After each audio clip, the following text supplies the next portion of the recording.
ដល់ទៅយើងមកចូលផាត្រីយើងបាទផាដល់មិញហ្នឹងខ្ញុំអីគេខ្ញុំដូចបាទឥឡូវទៅបែរឲ្យខាពេយូយើងឲ្យខាពេយូមកមើលត្រីរបស់ខ្ញុំដូរទឹកបើយើងធ្វើការទៅដូរទឹកម្ដងធ្វើការដូរទឹកទៅបាទ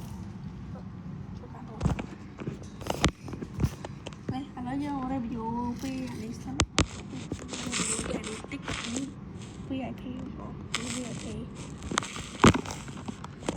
30000បាទ VIP Black Star VIP 30000បងប្អូន VIP នេះវាអត់តូចខ្លាំងឬក៏អត់ធំខ្លាំងវាល្មមមិនល្មមដាក់ចូលបាទមិនល្មមដាក់ចូល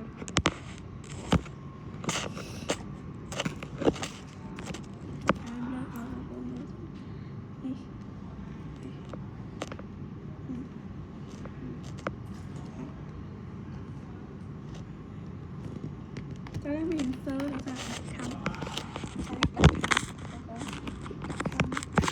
ដាក់ខាំទៅមានសើ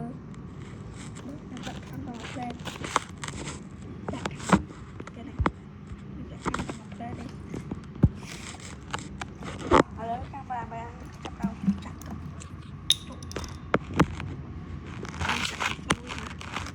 ចូលតាមក្រៅ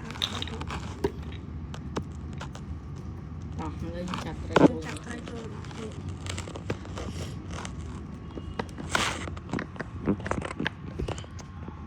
នេះវាអត់ទូខ្លាំងក៏អត់ធំខ្លាំងដែរវាល្មមប្រហែលអា Black Star ដែរអានេះល្មមមួយជុលល្មមបើជួយបើជុលចាំ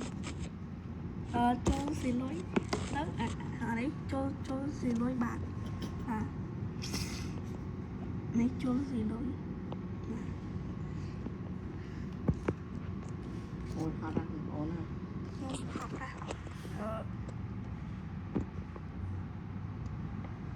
លើដាក់